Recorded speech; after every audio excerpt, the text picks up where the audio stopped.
Dominique Strauss-Kahn sort de l'un des 3 ascenseurs du Sofitel. Il vient de quitter la suite 2806. Sa valise à roulettes à la main, il se dirige vers la réception pour régler ses formalités de départ. 20 minutes plus tôt, il est supposé avoir agressé sexuellement Nafissatou Diallo, une femme de chambre de 32 ans. Le patron du FMI, visiblement serein sur ces images, patiente pendant que le personnel de l'accueil prépare sa note. Il paye sa facture, puis se dirige vers la sortie d'un pas affirmé. Dans ses premières déclarations, le patron de la police de New York avait évoqué un homme qui tentait de prendre la fuite. Pourtant, Dominique Strauss-Kahn rate son taxi.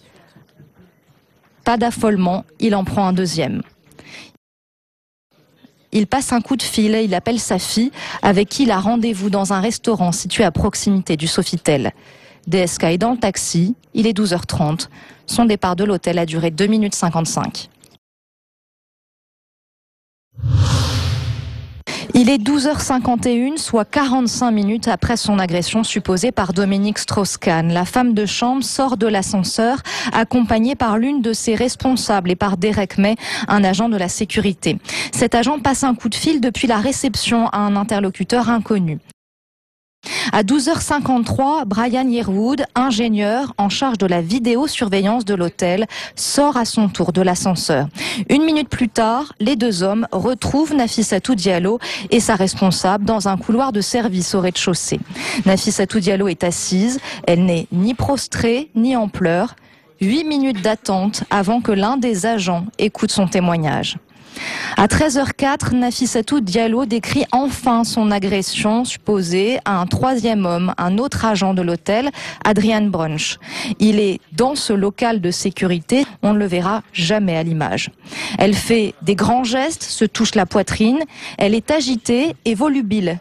L'une de ses responsables lui demande de mimer précisément la scène. Les 2 femmes s'engagent dans un jeu de rôle, la victime et l'agresseur.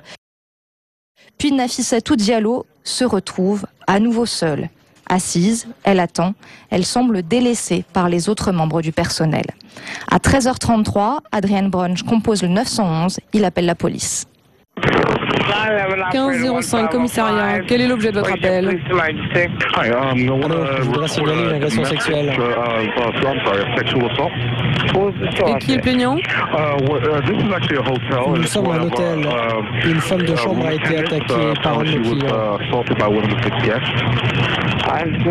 Il y a combien de temps? Il y a à peu près 30 ou 40 minutes.